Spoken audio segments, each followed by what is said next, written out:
Okay, sorry about the mess, but we're at the back of the car, and I've got a couple car parts I wanted to take a video of. Now, I did do a video of this cylinder head, and unfortunately, we busted through this exhaust port, or it could have been the first one. I'm not sure, but one of these exhaust ports is busted through into one of these cylinder holes right here, the cylinder head holes. And unfortunately, that is need a repair before we ever even do anything with this. So this has just been sitting in the back of the car for 2 months, 3 months now. This is the grinding stuff, the variable pedal, variable dial, and it still did not work for me. All I was doing was bending these taps. Unfortunately, you see that's bent right there. So you know, that happens. But the other issue I was having, since that's the bigger valve head, I have a bigger camshaft. This is from Schneider. This is not an Airson. This is just a box from a machine shop. And looking at this, I actually have no dowel pin in this. And if you guys want to know what cam I'm running, it is a 17034 I Schneider 270 80F12, and basically it's a 280 degree duration with about 470 lift, and it's pretty good. And then right here, what I have is a Kamiri from Japan timing gear. Now, this I might have to do a little something, because if you look, there's a set right there where basically I sheared the dowel pin. Now the dowel pin is this big, 6 millimeters, and it's supposed to be 12 millimeters long. So this is only part of it, and this is the part that was sitting inside of here when it sheared.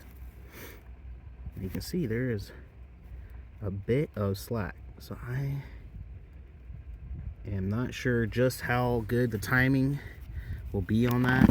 I'm gonna have to talk to some of the wiser people than me and see what we're gonna do about the step in there. Hopefully either it's gonna be an easy machine or not, but I'm looking at this and I have a lot of meat on there.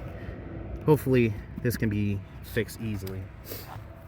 So this is a good part. Just throw it back on if that dowel is going to be good. If not, it'll just be a bushing in there. So $20 and some labor.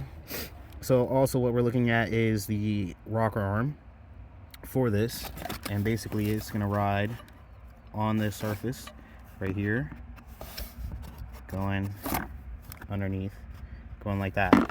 We have replacement CNC billet rocker arms. They're supposed to be like 20-30% lighter on the tip, and they're just generally lighter as well. So I'm hoping that everything here is going to make for really good power. And then also at home I have higher springs, spring retainers, all that jazz. So we're going to have some RPM with this setup and a camshaft. Unfortunately, we're not going to be doing a head swap with bigger valves or a lot heavier ported cylinder head. So this is an N42. It's got the 3 holes for carb and EFI. Luckily we have a head already, so really it is just going to be a cam, rocker arm, springs, retainers, and cam gear swap, and hopefully we can get about 20 to 30 more horsepower with that setup and a little bit better tune. I'm also hoping it'll be more efficient with the larger carburetors. So now that everything's warm, I can actually start working on the cars and stuff. I'm gonna be throwing this in. We're getting that dowel, replacement dowel from Schneider in the mail. You can see this. That was the shearing part. That really messed it up. Hopefully everything's gonna go smoother now that we've done most of the mess ups, and we get to drive this thing around this year. Cam, gear, rockers, springs, a whole lot of fun and a lot of tuning. I'll get back to you guys soon with me actually tearing apart the valve train on the Z and putting this stuff in, and I'll go through using Dicom and checking the valve geometry on an L series engine. It'll be a lot of fun, a little bit of math, and a little bit of trial and error. Hopefully we get lucky and not have to buy shims. Possible we might have to buy some shims. So that'll be our next holdup. After that though, it'll just be driving it. Get back to you guys soon.